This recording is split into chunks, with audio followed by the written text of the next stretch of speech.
He slept in a rusted van at the edge of the mountains, a forgotten veteran with nothing left but an old jacket, a loyal dog, and a prayer he whispered into the cold. No family waiting, no home to return to. Just silence and survival. Then one morning, an email arrived. A strange inheritance, a hidden place buried beneath the forest, and powerful people who didn't want him to open that door. They thought he would walk away. They didn't count on the dog who never left his side, or the courage of a man who had already lost everything. What happens next will make you believe in quiet miracles and second chances for the forgotten. Before we begin, tell me where you're watching from. Drop your country in the comments below. If you believe no child or animal should ever face fear alone. Hit subscribe now and share this story with someone who needs hope. Asheville, North Carolina sat tucked in the ribs of the Blue Ridge, like a town that had learned to breathe through cold. Winter there didn't just arrive, it took possession. The wind came down the slopes with a thin, impatient bite, sliding between brick buildings and old porches, worrying every loose sign and rattling every dry leaf that refused to fall. The sky that morning was the color of brushed pewter, low and heavy, as if the mountains were holding it in place. A fine grit of sleet drifted sideways, not enough to look dramatic, just enough to make everything wet, mean, and honest. On the edge of downtown, behind a strip of closed storefronts and a mural that promised sunshine in brighter months, a battered cargo van rested in a parking lot as if it had been forgotten by time. The paint had once been white, now it was a tired, chalky gray, interrupted by rust freckles along the wheel wells. One headlight had a star-shaped crack sealed with clear tape. The back doors were dented inward, the kind of injury a vehicle carries after someone backs into a pole and decides not to care anymore. Inside that van, Beckett Crow woke before dawn the way men with old training often did, without an alarm, without softness, eyes open like a switch thrown. He lay still for a moment, listening. Not for danger exactly. Asheville had its share of it, like any place where people drifted in and out of the cracks, but for the shape of the morning, the rattle of wind, the hiss of sleet against glass, a distant delivery truck groaning somewhere near the river district, the steady, quiet breathing beside him.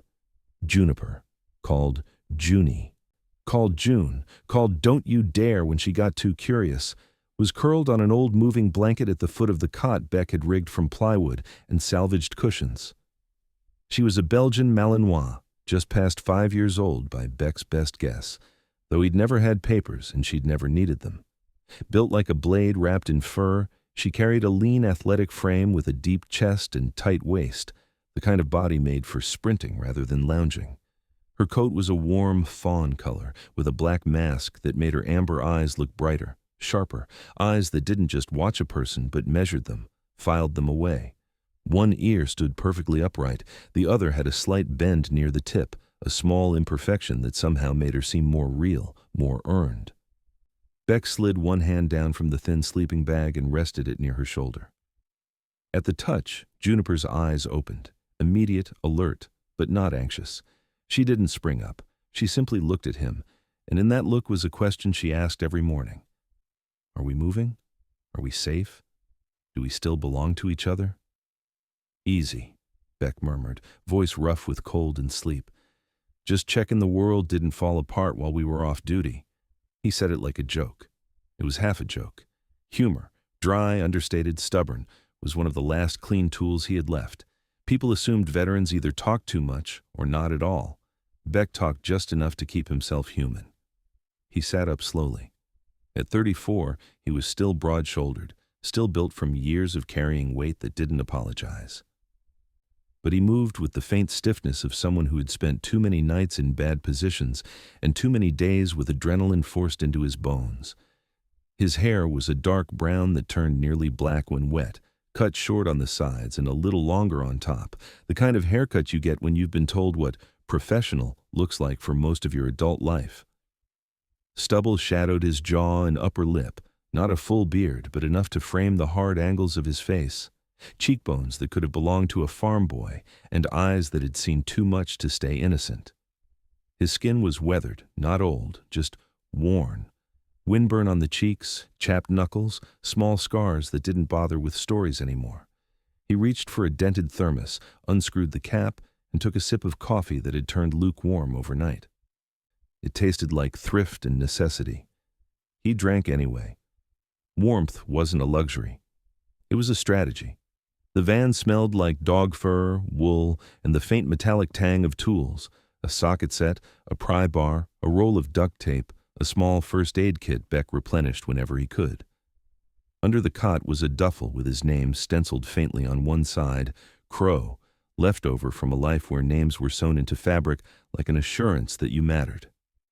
Some mornings he remembered the old rhythm: wake, gear, move, assess. Some mornings he remembered the sound of rotor blades and the weight of a rifle slung across his chest. He'd been a Marine once, combat engineer by trade, trained to build and break and clear what needed clearing. He'd learned to measure danger in inches and seconds. That training had kept him alive. It hadn't taught him what to do afterward when survival didn't come with a mission brief. The event that had carved him wasn't a single explosion, not a heroic wound or some cinematic moment.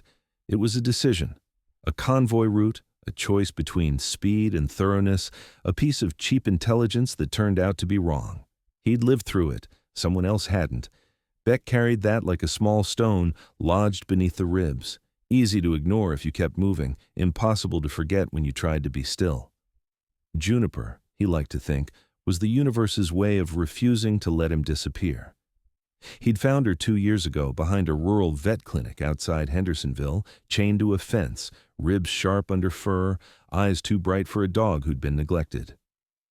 She'd watched him with the stubborn dignity of a creature who would rather die than beg. Beck had understood that kind of pride. He'd cut the chain with bolt cutters and offered her water. She didn't rush him. She came closer one careful step at a time, like trust was a bridge you built plank by plank. He'd named her Juniper after the smell of the scrubby trees that grew everywhere in the mountains, tough, fragrant, hard to kill. Now she rose, stretched, and pressed her nose against Beck's knee. Her breath was warm. Her tail gave a single measured thump against the blanket, like a gavel settling an agreement. Outside, the sleet thickened. Beck pulled on a flannel shirt, a worn canvas jacket, and a knit cap that had once been olive green, but had faded into a color that could pass as gray in poor light. He snapped a cheap leash onto Juniper's collar. The collar itself was plain black nylon, frayed at the edges. A small brass tag hung from it. Juniper. Phone number scratched but legible. Beck didn't have much, but he had made sure she had a way back to him. They stepped out into the cold. The wind met them like an argument. Juniper's ears flicked. Her paws moved confidently even on slick pavement. Beck's boots were scuffed, the tread thinning, but he planted each step like it mattered. He walked Juniper along the edge of the lot toward the public library, because libraries welcomed warmth without requiring purchase, and because the library restroom had a sink deep enough to wash hands properly. Also because Ruthie Caldwell would be behind the desk once the doors opened. And Ruthie had the rare gift of looking at a man living in a van and seeing a man, not a cautionary tale. Ruthie was in her early 70s, tall and narrow-shouldered with a spine that refused to slouch. Her hair was a soft silver, kept in a loose twist at the back of her head, strands escaping like she couldn't be bothered to wage war against time. Her skin was light and lined, the kind of face shaped by years of paying attention, smile lines from laughing at things she shouldn't, a crease between her brows from thinking hard. She wore steel-rimmed glasses and knitted cardigans in colors that suggested forests and storms. Her voice always carried a calm that made you believe she had survived worse than whatever was happening today. When the library finally opened, Beck stamped snow-sleet off his boots and pushed the door with his shoulder. Warm air washed over him. The scent inside was paper, dust, and something faintly citrus, like the cleaning staff had tried to brighten the place. Juniper padded in at his side, posture polite, eyes scanning. Ruthie looked up from a stack of returned books. Her gaze flicked once over Beck, wet jacket, tired eyes, hands that looked like they'd worked, then softened without pity. "Morning, Beck," she said, as if mornings were gifts you could hand to a person. "You and your bodyguard survived the night." "Barely," he replied. "We had to fight off a gang of vicious parking meters." Ruthie's mouth quirked. She didn't laugh loudly. Her humor was like hers, precise, private, sharp enough to cut nonsense. "Those meters are ruthless. They'll take your soul in quarters. Juniper sat neatly near Beck's leg, tail wrapped around her paws. Ruthie's eyes flicked to her with the approving look of someone who respected competence. "That dog is too smart," Ruthie said. "Don't tell her," Beck muttered. "She'll start charging rent." Ruthie slid a guest pass across the counter without being asked. "Station 4 is open, and I put fresh paper in the printer, because apparently the world still runs on paper whenever it's inconvenient." "Bless you," Beck said, and meant it. He moved to the computer station, fingers stiff in the cold. He checked his email mostly out of habit, job listings he'd applied for and never heard back from, a couple of discount ads that pretended they were urgent. Then a new message appeared. The subject line clean and formal.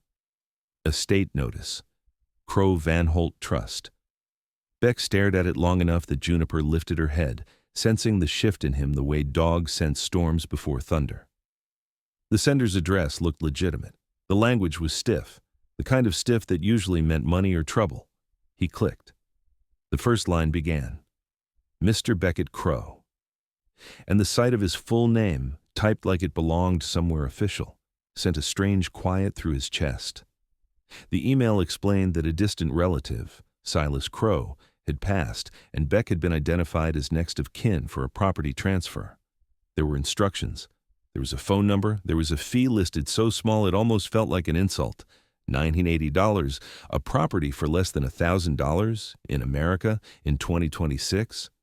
Beck let out a short breath that could have been a laugh if his throat wasn't tight. Behind him, Juniper rose. Her body went still, ears forward. She didn't bark, not yet, but her posture changed the way a compass needle changes when something unseen pulls it. Beck glanced down at her. In her eyes, he saw not excitement, not greed, but recognition, like she could smell destiny through pixels. Beck swallowed. "You seeing what I'm seeing?" he murmured, mostly to himself. Juniper's tail gave one slow, deliberate sweep, and then she made the sound Beck feared and trusted most. Not a growl, not a whine, but a single controlled exhale, the kind she gave right before she decided something mattered. Beck printed the email. The printer whirred, spitting out the page like a reluctant oracle. He held the warm paper in his hands, the ink still sharp and black. Somewhere in the city, outside this library's safe walls, sleet kept falling, and life kept being hard, and most people kept walking past men like Beck as if hardship were contagious. But on that page was an address out beyond Asheville, tucked in the woods, a name he barely knew, a door he hadn't asked for. He stood there for a long moment, as if waiting for the universe to admit it was joking. It didn't. Ruthie's voice carried from the desk, casual but watchful. "You look like someone just handed you a plot twist." Beck folded the paper carefully, like it might tear if he handled it without respect. "Yeah," he said. "Looks like somebody did." Juniper nudged his thigh once, a gentle insistence, and in that warm pocket of the library with winter hissing against the windows, Beck Crow felt the first tug of a different kind of cold, one that wasn't weather but fate, reaching through steel and silence, inviting him toward the woods. The road out of Asheville narrowed the farther Beck Crow drove, as if the city itself were quietly withdrawing permission to be followed. Pavement gave way to patched asphalt, then to gravel stitched together by years of rain and neglect. The Blue Ridge rose around him in layered silhouettes, ridgelines fading from dark green to smoky blue, each one older than memory and just as patient. The sleet from the morning had softened into a damp cold that clung to skin and cloth, and low fog drifted between the trees like breath exhaled by the mountains themselves. Beck drove with both hands steady on the wheel, posture straight despite the stiffness in his shoulders. The van rattled with familiar complaints, every vibration translated through the steering column like a conversation he'd learned to understand. Juniper sat upright in the passenger seat, harness clipped to the seatbelt, her gaze fixed forward. She wasn't restless, she wasn't excited. She looked like a working animal who had decided this was a task worth committing to. The printed address lay folded on the dashboard, weighted down by an old pocketknife Beck had carried since his service days.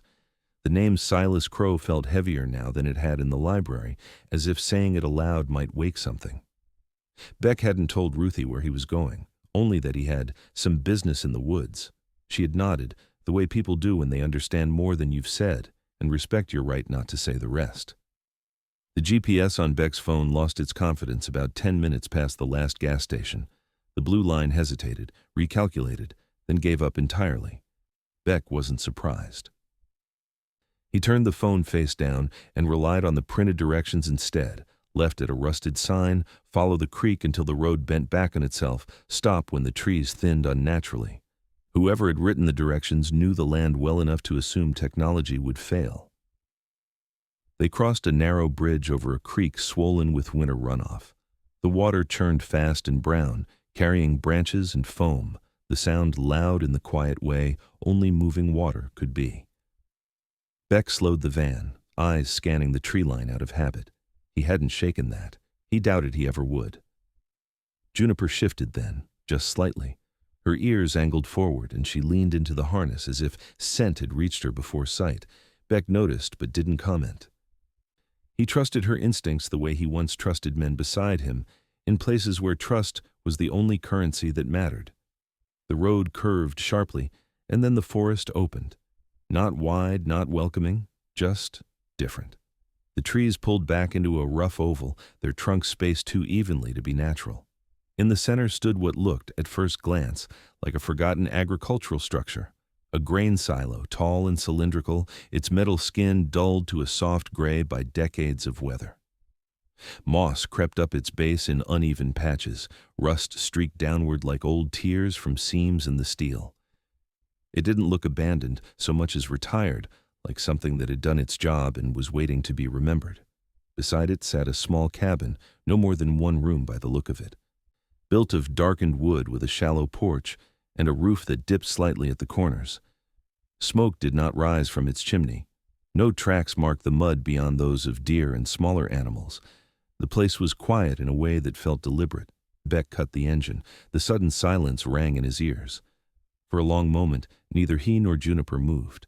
Beck rested his hands on the wheel, feeling the cold settle into his knuckles. This was the point where a sensible man might turn around. He had enough experience to know that some doors, once opened, refused to close quietly. Juniper broke the stillness first. She stood, turned in a tight circle, then fixed her gaze on the silo.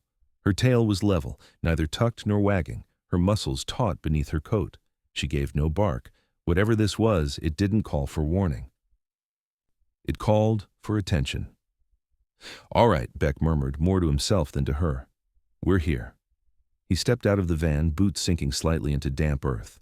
The air smelled of wet leaves, iron, and something faintly sweet. Juniper berries, maybe, crushed underfoot. He closed the van door carefully, the sound too loud in the clearing, and let his eyes work the space the way they'd been trained to do. Perimeter first, then details. The cabin's porch boards were weathered but intact. The door was solid, hung straight in its frame, secured with a simple lock that hadn't been forced. The windows were dusty but unbroken. No fresh footprints, no trash, no sign of recent human presence. Beck felt a small knot of tension ease in his chest. Neglect he could handle. Violence would have complicated things. Juniper hopped down from the van and circled the clearing, nose close to the ground, tracing invisible stories. She moved with a controlled efficiency, checking the edges before drifting back toward Beck. When she reached him, she brushed his leg lightly, a wordless update. Nothing wrong yet. The cabin door opened with a creak that sounded like age rather than protest. Inside, the air was dry and cold, carrying the scent of old wood and dust. The room held a simple table, two mismatched chairs, a narrow cot against the far wall, and a cast-iron stove that hadn't seen fire in years. A shelf held a few canned goods long past their prime, labels yellowed and peeling. On the table lay a single notebook, its cover warped slightly by humidity. Beck picked it up carefully. The handwriting inside was neat, angular, disciplined. Not the writing of a man prone to rambling. Inspected seals, still holding. Generator tested, output stable. Property remains unvisited. Dates marched down the pages, stretching back decades. The last entry was nearly 15 years old. Silas Crow had been a man who prepared and then waited. Juniper sniffed the corners of the cabin, then paused near the far wall. She tilted her head, ears twitching. Beck followed her gaze to a narrow metal hatch set flush into the floor. partially hidden beneath a threadbare rug. It wasn't locked, but it was heavy, its handle worn smooth by use. Beck's pulse slowed, not from fear, but from recognition. This was familiar territory, hidden spaces, controlled environments.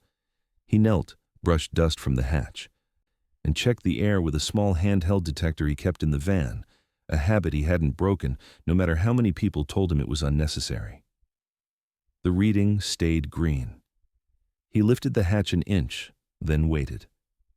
The air that drifted up was cool, metallic, and old, but clean. After several minutes, he opened it fully. A ladder descended into shadow. Juniper did not rush forward. She stood at the edge, peering down, then looked back at Beck. Her eyes asked a question that mattered. Together? Always, Beck said quietly. They descended slowly. The ladder gave way to a concrete floor, smooth and dry. Beck flicked on his flashlight, the beam cutting through darkness to reveal a space that had been built with intention. Steel shelves lined one wall, stocked with supplies sealed and labeled. A compact generator sat in one corner, wires neatly bundled. Air filtration units hummed softly, as if they had never truly gone to sleep. This wasn't a bunker built in panic. It was a bunker built by a man who believed the future was worth planning for. Juniper moved through the space with care, her nails clicking softly on concrete. She stopped at a section of wall that looked no different at first glance, then pressed her nose to it. Her body stilled. Slowly, deliberately, she scratched once. Beck frowned. He stepped closer, running his hand along the surface. There, a seam, barely perceptible. His training kicked in, overlaying the present with old patterns, hidden compartments, redundancy. A man like Silas wouldn't stop at one layer. Before Beck could investigate further, a sound echoed faintly from above, the distant rumble of an engine too smooth, too controlled to belong to a local truck. Juniper's head snapped up, her ears flattened slightly, and she turned toward the ladder, muscles coiling. Beck stilled. He listened. The engine noise faded, then returned, closer now, tires crunching on gravel. Someone was approaching the clearing. Beck extinguished the flashlight and motioned Juniper back toward the ladder. They moved as one, practiced without ever having practiced. At the top, Beck eased the hatch closed, leaving it resting but not sealed, and guided Juniper into the shadows of the cabin. Through the dusty window, he watched as a black SUV rolled into the clearing, its paint glossy even under the dull sky. It stopped with precision, perfectly aligned with the silo. A man stepped out. He was tall, lean, dressed in a dark coat that looked expensive without being flashy. His hair was black, cut close at the sides, brushed back from a sharp forehead. He moved with the easy confidence of someone accustomed to being obeyed, shoulders squared, chin level. A trimmed beard framed his mouth, neat to the point of calculation. This was not a man who worked the land. This was a man who managed outcomes. He stood for a moment, surveying the silo and cabin as if assessing an investment. Then he smiled, a small, controlled expression that didn't reach his eyes. Juniper let out a low, barely audible rumble from deep in her chest. Beck placed a hand on her shoulder, steady but firm. Not yet. The man glanced toward the cabin, his gaze lingering just long enough to suggest he suspected it wasn't as empty as it looked. Then he turned back to the SUV, speaking into a phone Beck couldn't hear. The tension in Beck's spine tightened. Whatever Silas Crow had left behind, it wasn't just a relic. It was something someone else had come looking for, and Beck understood, with a clarity that cut through doubt, that this inheritance was not going to be claimed quietly. The man in the black SUV did not hurry. That was the first thing Beck Crow noticed, watching through the cabin's dust-filmed window. Men who hurried were either afraid or inexperienced. This one moved with the patient assurance of someone who believed time bent in his favor. He circled the silo slowly, one hand tucked into the pocket of his tailored coat, the other holding a phone at his side like an accessory rather than a tool. His shoes, polished leather, dark and unscarred, made no sense on damp mountain soil. He didn't care. That, too, was a signal. Beck remained still, his body angled just enough to keep his silhouette out of direct view. Juniper stood beside him, weight shifted forward, every muscle awake beneath her fawn-colored coat. Her breathing was controlled, quiet. but Beck could feel the vibration of a low warning hum traveling through her chest. Not fear. Assessment. The man stopped near the base of the silo and tipped his head back, eyes tracking the rusted curve upward. He smiled again, that same thin expression. Polite, pleased, proprietary. Beck felt a familiar tightening behind his sternum, the place where instinct gathered before thought caught up. The man finally turned toward the cabin and knocked. It wasn't loud. It wasn't aggressive. It was 3 measured raps, evenly spaced, confident in their right to be answered. Juniper's ears flattened. Beck lifted 2 fingers, a silent command. Stay. He stepped forward and opened the cabin door just enough to fill the frame himself. Cold air rushed in, carrying the scent of expensive cologne layered over something sharper. Ozone, maybe. Or the faint chemical bite of a vehicle interior cleaned too often. Yes? Beck said. Up close, the man looked to be in his early 40s. Tall, lean, built more from controlled workouts than labor. His face was angular, with a sharp jawline and high cheekbones that gave him a sculpted, almost unfinished look, as if softness had been deliberately carved away. His beard was trimmed to precision, dark with a few deliberate streaks of gray at the chin. His eyes were a pale slate color, alert and calculating, the eyes of a man who catalogued weaknesses the way others noticed weather. Mr. Crow, he said smoothly. His voice was low, practiced, carrying the faint cadence of boardrooms and courtrooms. Beckett Crow, if I'm not mistaken. Beck didn't correct him. He didn't confirm either. And you are? Beck asked. The man smiled again. This time broader, rehearsed. Elias Vane. I represent Meridian Holdings. We specialize in legacy asset management. Juniper stepped into view behind Beck, silent and imposing. Up close, her presence changed the geometry of the doorway. Vane's eyes flicked to her briefly, then back to Beck. He didn't flinch. He did, however, adjust his stance, feet a fraction wider apart, shoulders angling subtly. He had noticed. He had calculated. Asset management, Beck repeated. That's a long drive for a handshake. Vane chuckled softly, the sound controlled and friendly in the way of men who rarely meant it. I prefer to handle things personally when they involve sensitive properties, especially ones with history. Beck leaned against the doorframe, casual in appearance only. You're standing on private land. Recently acquired, Vane said lightly. Congratulations, by the way. Silas Crow was a difficult man to track. Very thorough, very quiet. That landed harder than Beck expected. He kept his face neutral, but something cold slid through him. You knew him, Beck said. I knew of him, Vane corrected. He consulted briefly with a number of firms decades ago, government-adjacent work, infrastructure continuity. You understand? Beck did understand. Too well. Vane continued. When a property like this changes hands, it tends to raise flags. Nothing adversarial. Just procedure. Juniper shifted her weight, her gaze locked on Vane's hands. Procedure usually comes with paperwork, Beck said. You didn't bring any. Vane's smile thinned by a degree. I was hoping we could keep this informal. Less friction. Behind the politeness, Beck heard the implied threat. Friction cost people like Vane time. Time cost money, and men like Vane did not appreciate either. I don't do informal, Beck said, especially not with strangers who know my name.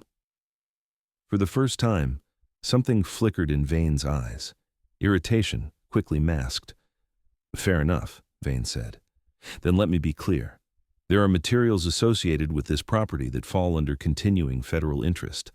Documents, equipment, certain redundancies that were never fully decommissioned. Meridian is contracted to ensure those materials are secured. Beck held his gaze. You're telling me I inherited a problem. I'm telling you, Vane replied, that you inherited responsibility. Juniper let out a low growl then, audible but restrained. It rolled from her chest like distant thunder. Vane's eyes dropped to her again, colder this time. You might want to call her off, he said. Beck's voice stayed even. She hasn't been called on. The silence stretched. Wind moved through the trees, carrying the creak of branches and the distant rush of the creek. Somewhere overhead, a crow called once, sharp and accusatory. Vane exhaled through his nose and took a step back, palms lifting slightly. No need for tension. I'll give you time to review your position. Meridian will be in touch, officially. He reached into his coat and produced a business card, crisp and heavy, extending it toward Beck. Beck didn't take it. Vane paused, then slid the card into the doorframe instead, where it rested like a calling card left by a predator. We'll talk again, Vane said. Soon. He turned and walked back to the SUV, unhurried. The vehicle rolled away moments later, disappearing down the narrow road, leaving behind silence that felt altered, unsettled. Beck closed the cabin door and leaned his forehead against the wood for a brief second, eyes shut. Juniper pressed her shoulder into his leg, grounding him. Yeah, Beck murmured. I don't like it either.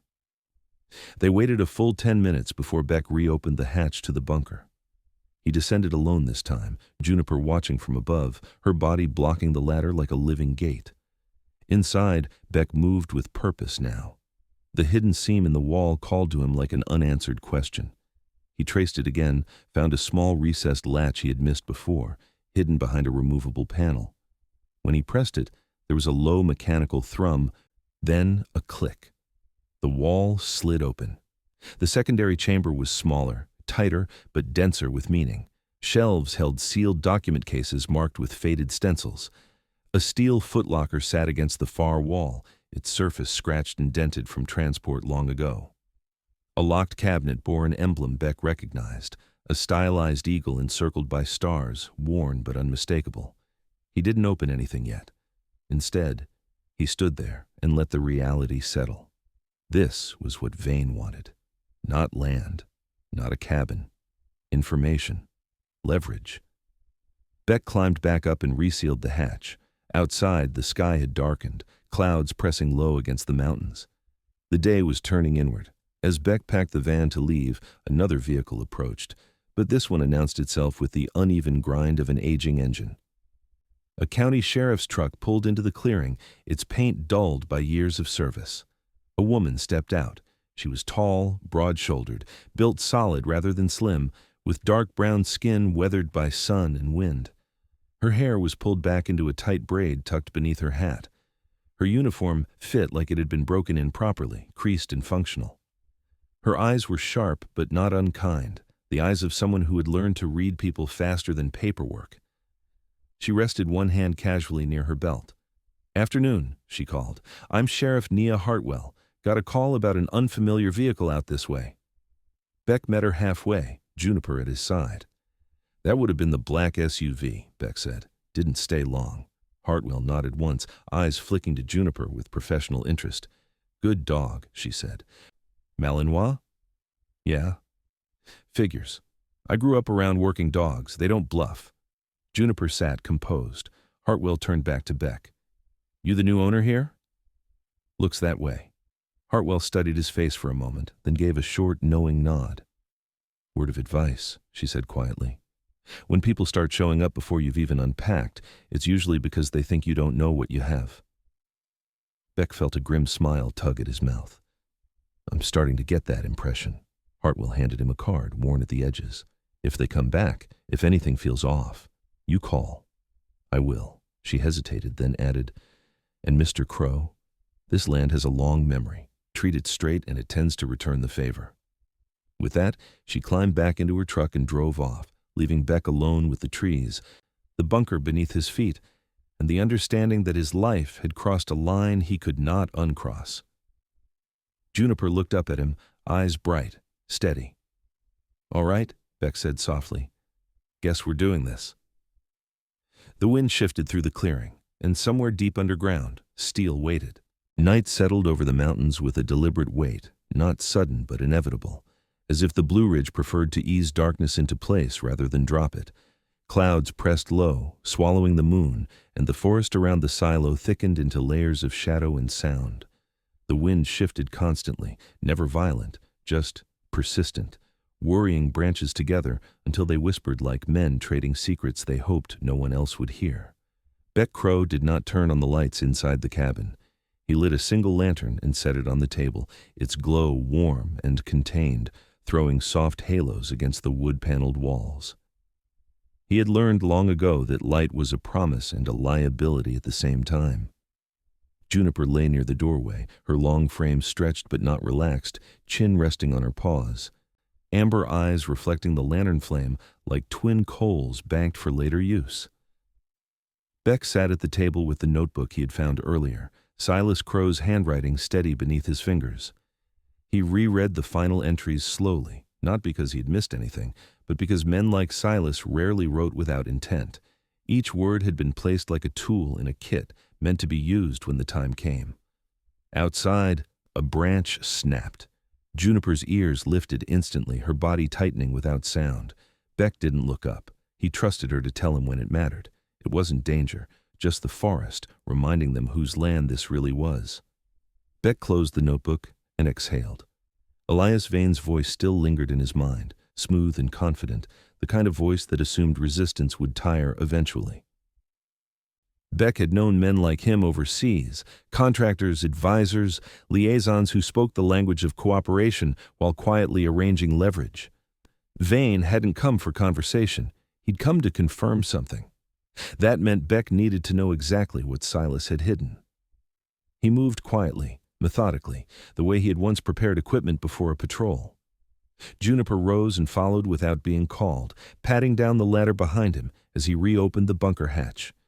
The air below greeted them with its familiar cool stillness, the filtered hush of a place designed to endure. Beck stopped at the sealed secondary chamber, resting his palm against the smooth concrete. He didn't rush this. Opening a hidden room was like opening a grave. He respected what waited on the other side. The latch yielded again with a soft mechanical sigh. The panel slid aside, revealing the compact chamber lit now by Beck's flashlight beam. Up close, the contents felt heavier than they had at first glance. The steel footlocker bore stenciled numbers partially scratched away, evidence of deliberate erasure. Beck knelt and ran his fingers over the dents along its edge, marks left by transport, not storage. This locker had traveled. He popped the latches. Inside lay neatly wrapped bundles of documents sealed in oilskin, each labeled by hand. Beneath them sat smaller containers, a velvet-lined case of gold coins dulled by age, another holding silver bars stamped with pre-1965 mint marks. Not extravagance, portability, liquidity. Juniper sniffed the air, then sneezed softly, unimpressed by precious metals. Beck smiled faintly. Yeah, me neither. He set the valuables aside and focused on the documents. Some were financial. Bearer bonds, long matured but still traceable, accounts structured through defunct institutions that would require expertise to untangle. Others were technical schematics, diagrams of infrastructure nodes marked with locations across several states, power grids, water treatment redundancies, emergency routing protocols. This wasn't a hoard. It was a map. Beck's jaw tightened. Silas Crow hadn't been preparing for personal survival. He'd been preparing for systemic failure, the kind that didn't announce itself with explosions, but with silence, lights going out, systems stalling, people panicking because no one had planned for them. At the bottom of the locker, Beck found a smaller envelope addressed simply, "To whoever carries the name and the spine to bear it." He opened it carefully. Silas's words were spare, direct. "If you are here, then time has done what it always does. Outlasted fear and rewarded patience. What lies around you is not wealth. It is weight. Others will want it because it gives leverage. Do not give it to those who trade power upward and suffering downward." Beck swallowed. This was built so that when institutions failed, people would not. Use it to keep lights on, water clean, and hands busy with work that matters. If you are not the man for this, walk away and burn these pages. But if you stay, understand, you will be seen. Beck closed his eyes. The words settled into him with uncomfortable familiarity. He had spent his life being told when to act, where to go, what mattered. He had also lived long enough to see how often those instructions served the wrong people. Juniper sat beside him, shoulder pressed against his knee, a silent anchor. "I didn't ask for this," Beck murmured. She flicked one ear, unimpressed by complaints. He resealed the chamber and climbed back to the surface, locking the hatch behind him. In the cabin, the lantern still burned steadily. Beck shrugged off his jacket and leaned against the table, letting the weight of the day settle into his bones. That was when he heard the engine again. Not the smooth glide of Vane's SUV this time. This was older, rougher, a vehicle that rattled when it idled. Headlights swept briefly across the trees before cutting off. Juniper moved to the door, posture alert but curious. Beck opened it halfway. A man stood on the porch, shoulders hunched slightly against the cold. He was in his late 30s, maybe early 40s, lean but not fragile, with a weathered face and a short beard that had grown without precision. His hair was sandy brown, thinning at the temples, pushed back by habit rather than care. He wore a flannel shirt beneath a canvas jacket stained with ink and coffee, and a camera hung from his neck, scuffed and well-used. "Sorry to drop in unannounced," the man said, lifting one hand in a non-threatening gesture. His voice was calm, practiced but sincere. "Name's Micah Oren. I write for the Asheville Sentinel." Beck didn't answer immediately. Micah glanced at Juniper and smiled slightly. "She's the reason I didn't just knock and hope for the best. Dogs like that don't miss much." Juniper studied him, then stepped forward and sniffed his boot. After a moment, she huffed softly and sat. Beck took that as provisional approval. "What do you want?" Beck asked. Micah shifted his weight, uncomfortable but determined. "Word travels fast out here. Black SUV, Meridian Holdings. That name raises eyebrows, especially when it shows up near land Silas Crow owned." Beck's eyes narrowed. "You knew Silas?"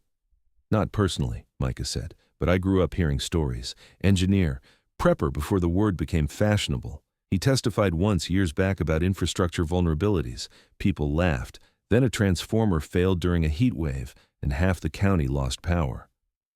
Micah met Beck's gaze. "I don't think this is about real estate." Beck studied the man. Journalists were a mixed breed. Some hunted truth, others hunted attention. Micah looked tired in the way of someone who had chosen the first path too often and paid for it. There was a faint scar near his left eyebrow, the pale line of old damage, and something in his eyes that suggested disappointment had been a frequent companion. "I don't talk to reporters," Beck said. Micah nodded. "Fair. I wouldn't either, in your position." He hesitated, then added, "But there are people who will tell your story for you if you don't, and they won't be careful." Juniper's tail tapped once against the floor. Beck considered that. Silence could be armor. It could also be an invitation. "I'm not giving interviews," Beck said finally. "But if Meridian comes back, you'll hear about it soon enough." Micah gave a tight smile. "That's all I needed to know." He reached into his jacket and pulled out a card, extending it carefully, then setting it on the porch rail instead of pushing it closer. "If you change your mind," he turned to leave, then paused. "For what it's worth, Mr. Crow, people like Silas didn't build things to be taken quietly." When Micah drove away, the forest closed in again, darker now. Beck shut the door and leaned back against it, the card still untouched. Juniper walked over and sat directly in front of him, eyes level with his. She tilted her head just slightly, the way she did when she sensed a decision forming. "Yeah," Beck said softly. "I know." Outside, the wind rose, carrying the scent of rain and cold iron. Deep beneath the cabin, behind steel and concrete, the weight of Silas Crow's preparations waited, patient and unmoving. But Beck Crow stood in the lantern light with a loyal dog at his feet and understood something with painful clarity. Whatever this inheritance truly was, it had already begun to change the shape of his life. And it wasn't done yet. Morning came reluctantly to the mountains, light seeping through cloud cover like an apology rather than a promise.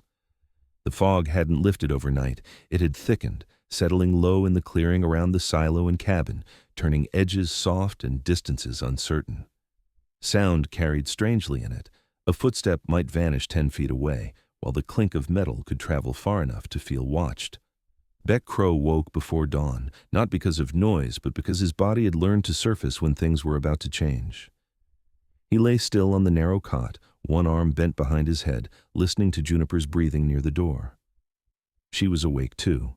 He could tell by the pattern, slow but alert, like a sentry resting without surrendering her post. He sat up and rubbed his face, the grit of stubble rasping under his palm. Sleep had been shallow, crowded with half-dreams of corridors and maps that wouldn't stay still. Silas Crow's words echoed again, unwelcome but persistent. You will be seen.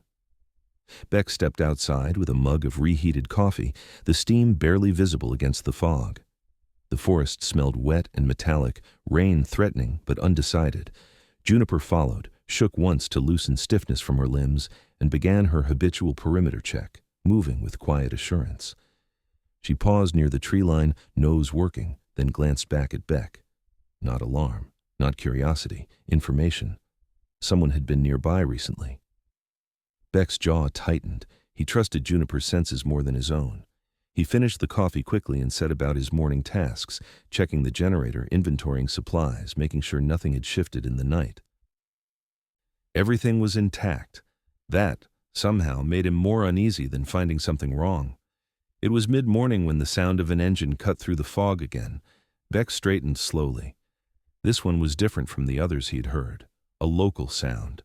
Uneven idle, a loose muffler, the kind of vehicle that announced itself because it couldn't help it. A pickup truck emerged from the fog, paint sun-faded red, tires worn but serviceable. It stopped well short of the cabin. A man climbed out, careful with his footing. He was in his early 60s, tall but stooped, his frame lean and wiry like someone who'd worked outdoors most of his life. His face was deeply lined, skin the color of cured leather, with a gray beard that had been trimmed once and then left to grow on its own terms. He wore a wool cap pulled low and a heavy jacket patched at the elbows. His movements were cautious, not fearful, respectful. He raised one hand in greeting and waited. Beck walked halfway to meet him, Juniper at his side. "Morning," the man called. His voice was rough, but not unkind. "Name's Calvin Pike. I own the land east of here." Beck nodded. "Beck Crow." Calvin's eyes flicked briefly to Juniper, then back to Beck. "Figured. Sheriff Hartwell mentioned you might be around." That set Beck's attention sharpening. "She mentioned why?" Calvin scratched his beard, choosing his words carefully. "Said you had company you didn't invite. Thought you ought to know. You weren't the only one." Beck's shoulders squared slightly. "Go on." "Black SUV came through here yesterday evening," Calvin said. "Didn't stop at my place, but slowed enough to make it clear they were looking. Folks like that don't usually get lost." Juniper let out a soft huff, as if confirming the statement. Calvin shifted his weight. "I don't much care who owns what, Mr. Crow. But when people start circling land like buzzards, it tends to mean trouble's looking for a place to land." Beck studied him. Calvin Pike had the look of a man who had buried more than he'd shared. Sunken eyes, a stiffness in his left leg that suggested an old injury never fully healed. The kind of man who paid attention because he had learned the cost of not doing so. "I appreciate you telling me," Beck said. Calvin nodded once. "That silo's been quiet a long time. My wife used to say quiet places remember everything." He paused, then added, "If you need anything, tools, extra hands, you knock." He tipped his cap and returned to his truck, leaving Beck alone again with fog and thought. By noon, the clouds broke just enough to let rain fall, steady, patient drops that soaked into the ground without drama. Beck worked through it anyway, pulling a tarp tighter over the generator intake, checking seals. Juniper stayed close, occasionally darting after a sound that turned out to be nothing more than rain sliding off leaves. It was during one of those checks that Beck noticed the first sign of real interference. The ventilation intake on the far side of the silo had been disturbed. At first glance, it looked like wind damage. But Beck knelt, examined the grate more closely. The screws had been loosened, not stripped. Someone had worked carefully, deliberately. Wedged inside the intake was a wad of synthetic fabric, industrial insulation, cut cleanly. Not enough to block airflow entirely, enough to restrict it, enough to test how quickly someone would notice. Beck removed it slowly, anger rising in a cold, controlled line through his chest. This wasn't intimidation anymore. This was escalation. Juniper stood rigid beside him, ears pinned back, a low growl vibrating in her throat. Beck rested a hand on her neck, grounding them both. "Not yet," he murmured. "We do this clean." He photographed the intake, the fabric, the loosened screws. He documented angles, distances, timestamps, old habits repurposed. Then he replaced the grate, reinforced it, and added a secondary mesh from his supplies, subtle, effective, harder to notice. Rain darkened his jacket. His hands were numb by the time he finished, but his mind was clear. Someone was applying pressure. The second vehicle arrived that afternoon, just as the rain tapered off. This one bore county markings, faded, official, bureaucratic. A sedan pulled into the clearing, splashing through puddles without apology. A man stepped out holding a clipboard and an umbrella that looked too small for his girth. He was in his mid-50s, short and heavyset, with thinning hair slicked back in a way that suggested effort without success. His shirt strained at the buttons, and his tie hung crooked, damp at the end. A badge clipped to his belt caught the light briefly. "Mr. Crow," he called, voice overly bright. "Horace Bell, County Code Enforcement." Beck didn't smile. That was fast. Bell laughed nervously, a high sound that didn't match his size. "Well, we try to stay ahead of potential issues, rural structures, unoccupied buildings, safety concerns." He glanced at the silo, then the cabin, eyes darting like minnows. "Someone file a complaint?" Beck asked. Bell adjusted his grip on the clipboard. "Anonymous tip.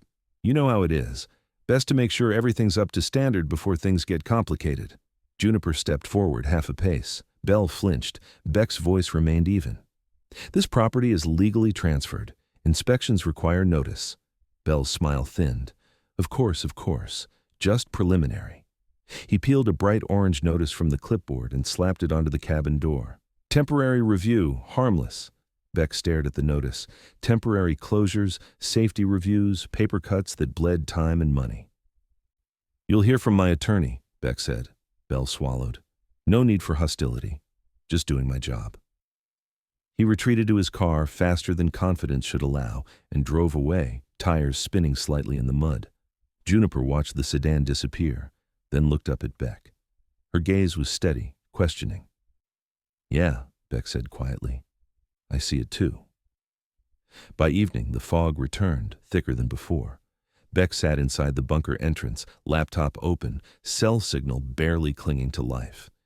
He reviewed the photos he'd taken, then forwarded them to two contacts, Sheriff Hartwell and Micah Oren. Micah replied first. "That's not random. That's coordination." Sheriff Hartwell's response came minutes later. "Leave it as is. I'll log the notice." And Beck. "Record everything." Beck closed the laptop and leaned back against the concrete wall. Juniper lay beside him, her head resting on his thigh, warmth radiating through layers of fabric. Pressure, Beck thought, was like water. It found cracks, it tested patience, it assumed surrender. He looked down at Juniper, at the steady rise and fall of her chest, the quiet trust in her presence. "Guess they think I'll fold," he murmured. Juniper lifted her head and gave a single sharp bark, not loud, not frantic. Declarative. Beck smiled, a thin, genuine thing. Outside, night settled again over the silo and the cabin, rain tapping softly on steel and wood. Somewhere beyond the trees, decisions were being made by people who believed power moved only in one direction. They were wrong. Beneath the mountain fog, with evidence catalogued and allies quietly alerted, Beck Crow stayed where he was. And so did the truth. The article went live at 6:42 a.m., posted quietly enough that it might have slipped past anyone not already listening. But silence, Beck Crow was learning, had a way of snapping under pressure. By the time the fog began to lift from the clearing, the echo had already started to spread. Beck stood on the cabin porch with a mug of coffee warming his hands, Juniper seated beside him, posture tall and alert. The rain from the night before had left the ground dark and slick, the pine needles matted down like damp hair. The silo loomed behind them, unchanged and patient, its steel skin catching what little light filtered through the clouds. His phone buzzed once, then again. Micah Oren's name filled the screen. Beck answered without greeting. "It's up." Micah's voice came through thin but energized, the sound of a man running on caffeine and conviction. "Front page online, not sensational, just facts. Photos of the vent, the notice, timestamps. I named Meridian Holdings, didn't speculate beyond what I could prove." Beck exhaled slowly. "You're sure?" I'm sure enough to stand by it, Micah said, and sure enough to make enemies. Beck glanced down at Juniper. Her ears flicked at the sound of Micah's voice, then she looked back toward the tree line, as if tracking something Beck couldn't hear yet. What happens next? Beck asked. Micah paused. People start asking questions, and people who don't like questions start moving faster. The call ended with a mutual understanding neither of them voiced. Within an hour, the clearing felt different, not louder, not busier, just watched. Beck could feel it the way he used to feel incoming weather while deployed, a pressure shift in the air that told you something was about to break. He didn't leave the property, he didn't hide either. Instead, he worked, splitting firewood, reinforcing the cabin's back door, setting up a secondary camera near the silo intake. Juniper shadowed him, occasionally breaking off to patrol the perimeter, her movements efficient and tireless. By late morning, a vehicle approached that Beck hadn't expected. It wasn't marked law enforcement, it wasn't local. The sedan that rolled into the clearing was a muted navy blue, clean but unremarkable, the kind of car designed to pass unnoticed. When it stopped, the man who stepped out moved with a deliberate economy that immediately set Beck on edge. He was in his early 50s, tall and lean, with silver threading his dark hair at the temples. His face bore deep lines around the eyes and mouth, not from anger, but from years spent weighing decisions that didn't come with clean answers. He wore a plain navy suit without shine, no tie, and carried a leather briefcase scuffed at the corners. His shoes were sensible, well-maintained, meant for standing as much as walking. He paused when he saw Juniper, then crouched slightly, resting one hand on his knee. He didn't reach for her. "Good dog," he said quietly. Juniper studied him, then flicked her tail once and returned her attention to Beck. The man straightened and offered a hand. "Thomas Blackwell, former assistant U.S. attorney." Beck didn't take the hand immediately. "Former?" Blackwell smiled faintly. "Retired early? Occupational hazard of developing a conscience." That earned him a second look. "What do you want?" Beck asked. "To help," Blackwell said simply. "If you'll let me." Beck's jaw tightened. "You read the article?" "I did," Blackwell replied. "And I recognized the pattern. Private security overreach, administrative pressure, quiet sabotage. I've seen this movie before. What makes you think I need a lawyer?" Blackwell's gaze flicked briefly toward the silo, then back to Beck. "Because they wouldn't be here if you didn't have something worth taking. And because when institutions get embarrassed, they don't apologize. They retaliate." Juniper stepped closer to Beck, her shoulder brushing his leg. Beck considered the man carefully. Blackwell didn't carry himself like someone looking for a headline. There was no eagerness in him, no predatory edge, just steadiness. The kind that came from having lost arguments he should have won and learned from it. "Come inside," Beck said. They sat at the cabin table, lantern light replaced now by thin daylight through the windows. Blackwell laid out a legal pad, neat handwriting already filling the page as he spoke. "Meridian Holdings has defense-adjacent contracts," he said. "They rely on discretion. What you've done, what Micah's done, threatens that." "They tried to suffocate the bunker," Beck said flatly, "and bury me in paperwork." Blackwell nodded. "Which gives us leverage, harassment, unsafe interference, abuse of administrative process." Beck leaned back, arms crossed. "I don't want a settlement." Blackwell looked up. "Why not?" "Because this isn't about money," Beck said, "and because if I take a payout, they'll just move on to the next quiet place." Blackwell studied him for a long moment, then smiled, slow and genuine. "Good. Then we're aligned." They worked for hours. Calls were made. Evidence compiled. Blackwell drafted notices with the precision of a man who understood that words could be weapons or shields depending on how you forged them. Outside, Juniper paced, occasionally lifting her head at distant sounds. An engine far off, a bird startled into flight. Nothing immediate, everything potential. By mid-afternoon, Blackwell closed his briefcase. "This will escalate," he said. "But now it escalates in daylight." Beck walked him to the porch. "Why do this?" he asked. "Pro bono isn't common in your line of work." Blackwell's expression darkened slightly. "I defended a man once, veteran, landowner. He stood alone against a consortium that wanted what he had. He lost everything. I won the case on paper and lost it everywhere else." He met Beck's eyes. "I don't intend to repeat that." As Blackwell drove away, Beck felt something unfamiliar settle into his chest.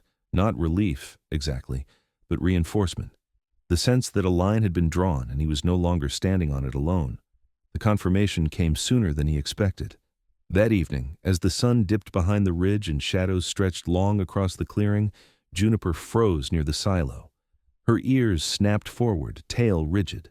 She didn't bark. She listened. Beck followed her gaze toward the tree line, just as movement broke the pattern of branches. A man stepped into view, hands raised. He was younger than Vane, late 30s perhaps, built lean and tight, muscles defined by use rather than display. His hair was cropped short, nearly military, and his beard was a rough shadow that suggested he hadn't planned on staying long. A faint scar ran along his jaw, pale and old. He wore dark tactical clothing without insignia, boots worn but well-maintained, the kind of gear chosen by someone who wanted to be invisible. "Easy," the man said. His voice was low, strained. "I'm not armed." Beck didn't lower his guard. "That's your first lie." The man's mouth twitched. "Fair." Juniper moved forward one step, silent, eyes locked on the man's center mass. "My name's Aaron Klein," the man said. "I work, or worked, for Meridian." Beck's pulse steadied, sharpened. "Why are you here?" Aaron swallowed. "Because I don't like how this is going. And because they didn't tell me everything." "What didn't they tell you?" Beck asked. "That there was a man living here," Aaron said, "and a dog." His gaze flicked briefly to Juniper, then back. "They told me this place was abandoned, that we were securing assets. When the article hit, they changed the brief." Juniper growled softly. Aaron lifted his hands higher. "I'm not here to finish the job." "Then why show up?" Beck pressed. Aaron hesitated. "Because the next step won't be subtle. And because I know how they do things when subtle fails." Beck studied him.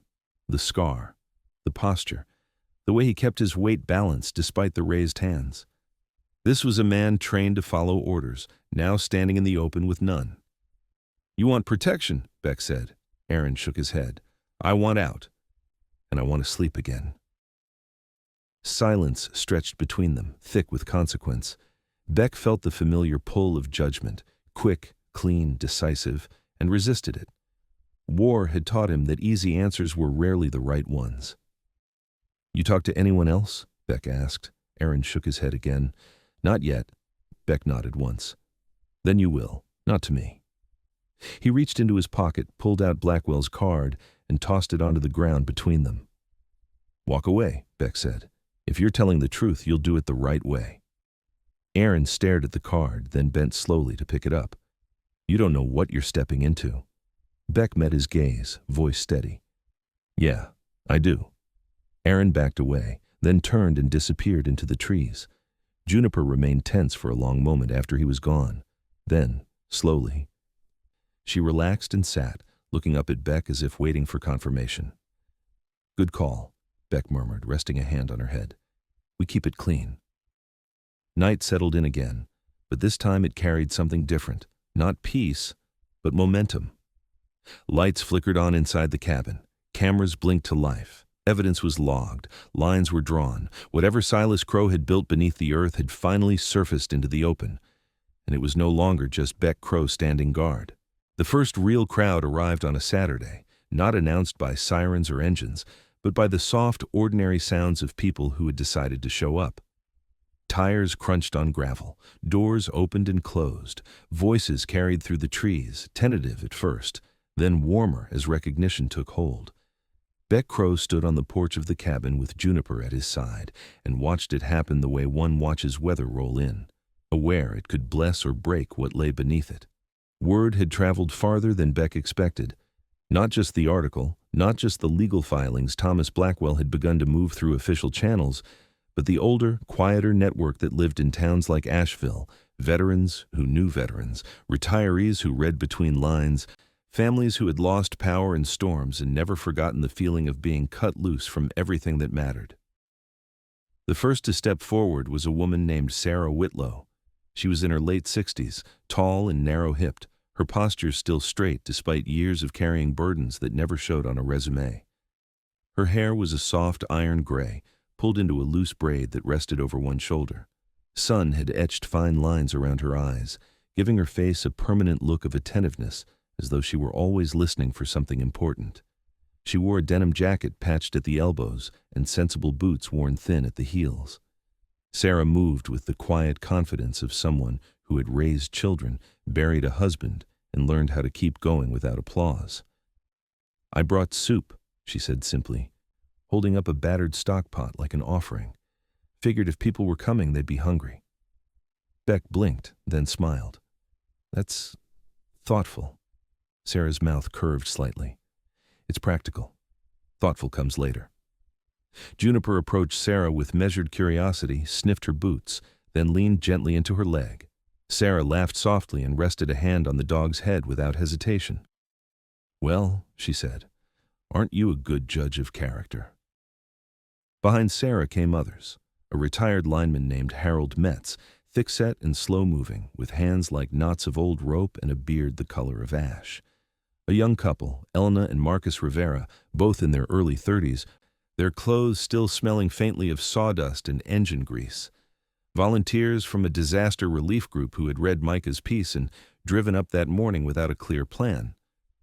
A former nurse named Lila Chen, small and precise, hair cut short and streaked with silver, her eyes sharp with the kind of focus that didn't miss details, even when pretending to relax. They didn't ask for tours. They didn't ask for explanations. They asked what needed doing. Beck hadn't prepared for that. He cleared his throat, feeling something unfamiliar tighten beneath his ribs. "We could use help reinforcing the cabin," he said finally, "and inventorying supplies." Sarah nodded. "You show us where." As they worked, Beck watched something shift in the clearing. The silo no longer felt like an object of secrecy. It felt like an anchor.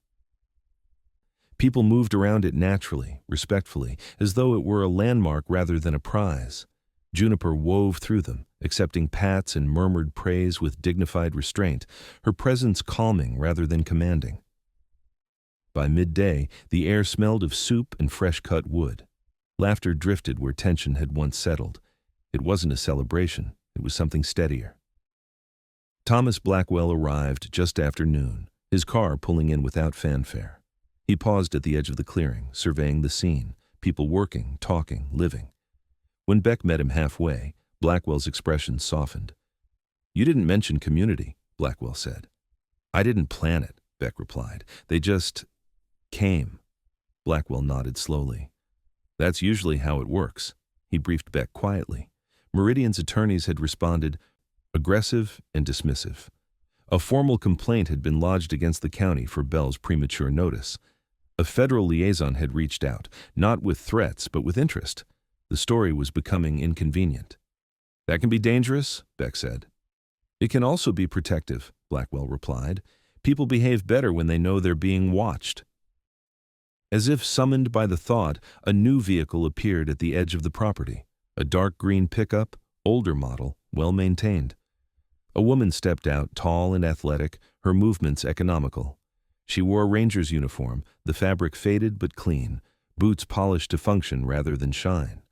Her hair was dark, pulled back into a low ponytail, and her skin carried the warm tone of someone who spent more time outdoors than under fluorescent lights. She approached Beck with an easy stride.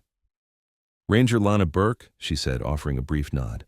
"I manage the district trail system. Heard there was activity out here that might need coordination."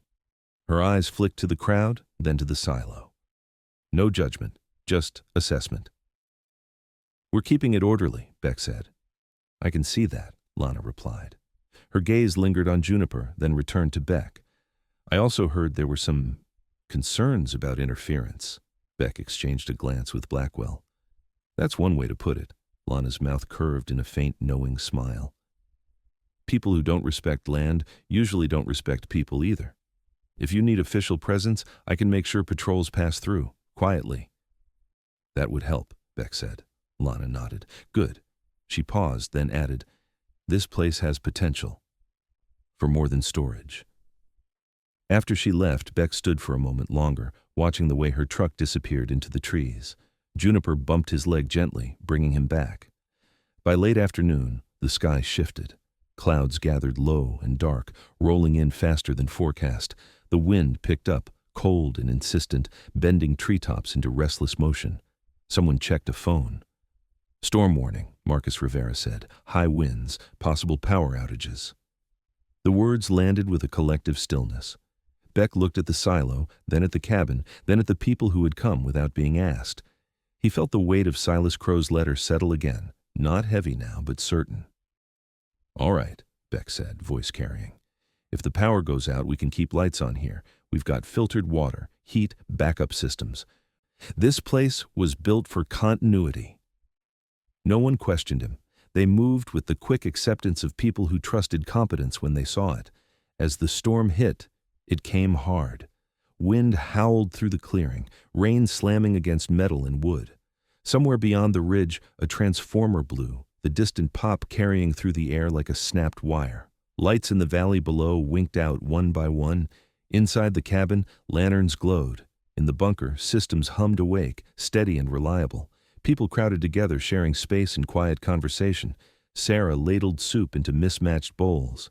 Lila checked on an elderly man who had arrived late, her hands gentle and sure. Harold told a story about climbing poles in ice storms, his voice rough but steady. Juniper moved among them, a calm presence, lying beside a frightened child, her warmth a silent reassurance. Beck stood near the bunker entrance, monitoring readouts, listening to the storm batter against what Silas had built. For the first time, he understood the full shape of it, not a fortress, a bridge. The storm passed near midnight, leaving the world rinsed clean and fragile. Power crews worked through the night, but by dawn, much of the valley was still dark. Here, lights glowed steadily. News vans arrived just after sunrise, kept at a respectful distance by Lana Burke and a deputy. Micah Oren stood near the edge of the clearing, camera slung over his shoulder, watching rather than filming. When Beck approached, Micah lowered the camera. "This isn't the story I expected," Micah said quietly. Beck followed his gaze to the people sharing coffee. To Juniper asleep with her head on Sarah's boot, to the silo standing unremarkable and essential. "Me neither," Micah smiled, a tired but genuine thing. "It's better." By noon, a call came through Blackwell's phone. Meridian was withdrawing. Quietly. The federal liaison wanted to discuss preservation status, emergency use designation. The county rescinded its notice. Beck felt the tension that had lived in his shoulders for weeks. Ease, just slightly. Not gone, but manageable.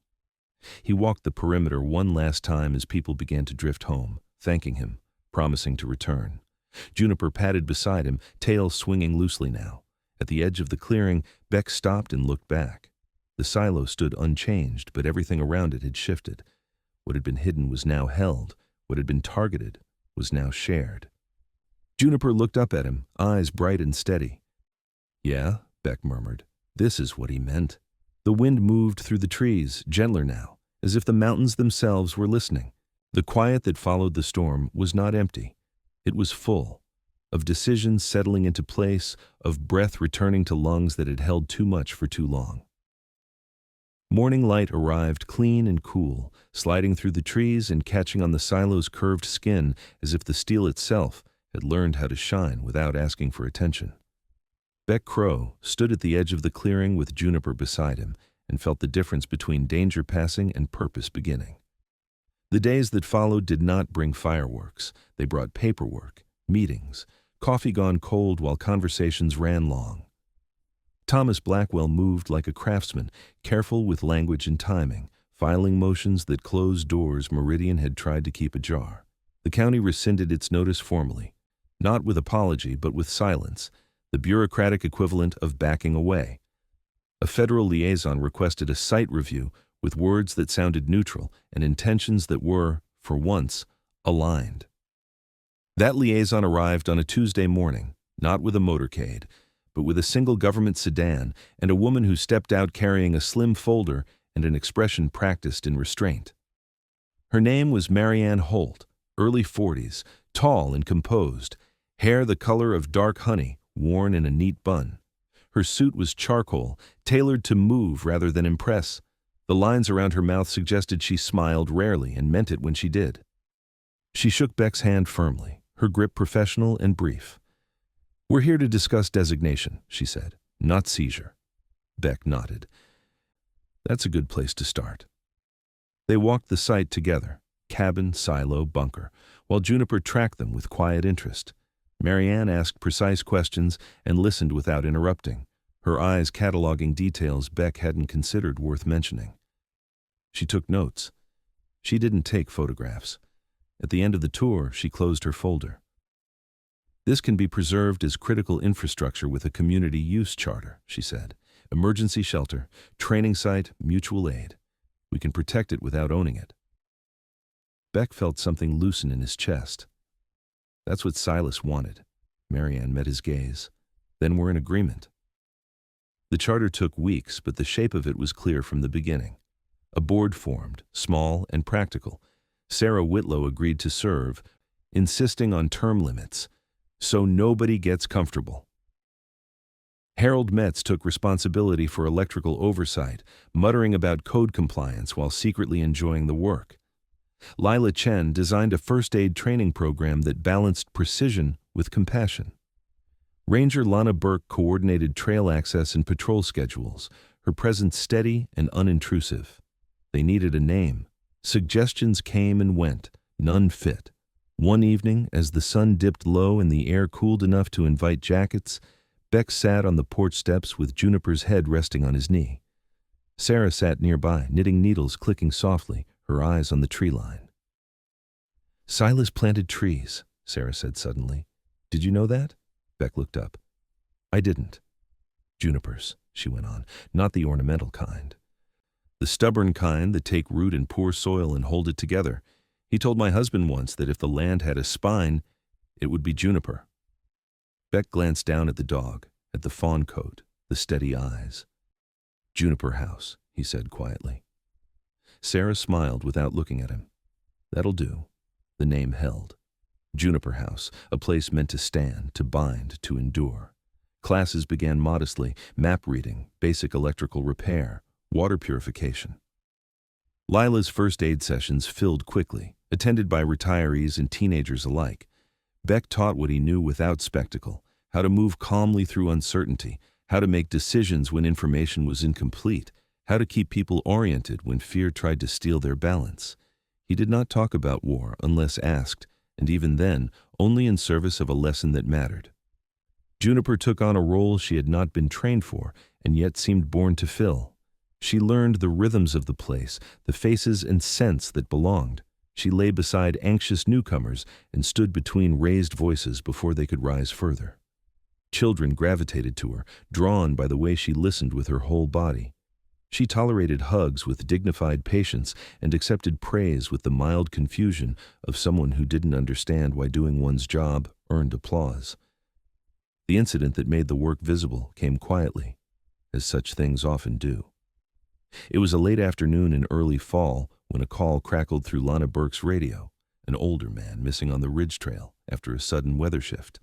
The temperature had dropped faster than forecast. Clouds rolled low and fast, swallowing landmarks. Search teams assembled quickly, but daylight was thinning. Beck didn't hesitate. He clipped Juniper's harness and nodded to Lana. "We'll start from the east switchback." They moved with purpose, boots finding purchase where the trail blurred. Juniper worked ahead, nose low, then high, sampling air currents with practiced efficiency. She moved not fast but sure, stopping once to look back and confirm Beck's pace. The ridge gave nothing easily, roots slick with moss, rocks loose underfoot, but they kept to the work. They found the man near dusk, huddled against a rock outcrop, shivering and ashamed in equal measure. He was in his 70s, thin and stubborn, cheeks hollowed by cold, eyes bright with relief he tried to hide. Juniper reached him first, pressing her warmth against his legs, grounding him in the moment. "Easy," Beck said, kneeling. "We've got you." They brought him back with care, moving as a unit, lantern light bobbing in the deepening blue. When they reached the clearing, the lights of Juniper House glowed steady and welcoming, the kind of sight that told you something solid waited ahead. The man cried once quietly when they wrapped him in a blanket. No one commented. Lila checked his vitals. Sarah pressed a mug of broth into his hands. Harold made a joke about shortcuts. The work absorbed the moment and gave it back as something manageable. News arrived anyway, as it always does. A photograph ran the next day, not dramatic, not staged. Juniper leaning into the rescued man as Beck adjusted a blanket. Micah Oren wrote a single paragraph beneath it and stopped there. He didn't need more words. Meridian Holdings issued a statement that said nothing and meant less. Their interest vanished. Their calls stopped. Silence returned, this time honest. Weeks later, when the first frost painted the clearing silver, Beck stood alone in the bunker and read Silas Crow's letter one last time. He didn't keep it locked away. He placed it in a binder with the charter documents and training outlines, context where context belonged. "You were right," Beck said aloud, voice carrying softly against concrete. "It isn't wealth." Juniper's nails clicked as she approached, settling beside him. He rested a hand on her head, feeling the warmth and certainty there. The dedication took place on a clear morning. No ribbon, no speeches that overstayed their welcome. Just people gathered with purpose. Sarah read a brief statement. Lana spoke about stewardship. Marianne Holt shook hands and left early, satisfied. Beck said nothing beyond thank you. As the crowd thinned, Sarah lingered. "You all right?" she asked. Beck considered the question honestly. The old ache hadn't vanished. It likely never would, but it no longer owned the room. "I am," he said. "For the first time in a while." Sarah nodded. "That's how you know it's real." Dusk found Beck on the porch again, Juniper at his side, the silo behind them holding its quiet vigil. The wind moved through the trees with a gentler voice now, as if it had learned this place would answer. Beck looked out across the clearing, at the path worn by many feet, at the lights that would come on when they were needed, at the dog who had led him here without ever pulling. "Good work," he told her. Juniper's tail thumped once, satisfied. The work would continue. That was the promise. And for the first time since he'd come home, Beck Crow knew exactly where he stood. And why. Sometimes miracles don't arrive with thunder or blinding light. Sometimes they come quietly, through a loyal dog who refuses to leave, through a door that opens only after every other one is closed, through a heart that has been broken enough to recognize grace when it finally appears. This story reminds us of something easy to forget in hard seasons. God is still working, even when we feel invisible, even when we are tired, even when the world has passed us by. You may not be sleeping in a van or standing at the edge of a forest, but every one of us knows what it feels like to carry fear alone, to wonder if our best days are already behind us, to whisper prayers we're not sure anyone hears. Yet again and again, God shows us this truth. He does not waste pain. He does not abandon the forgotten. And he often turns our deepest losses into shelters for others. If this story touched your heart, please share it with someone who needs hope today. Leave a comment and tell us where you are watching from, or share a moment when faith carried you through a dark time. And if you believe in stories of grace, loyalty, and second chances, subscribe to this channel and walk this journey with us. May God watch over you and your loved ones. May he bring peace to your home, strength to your heart, and gentle reminders that you are never walking alone. Amen.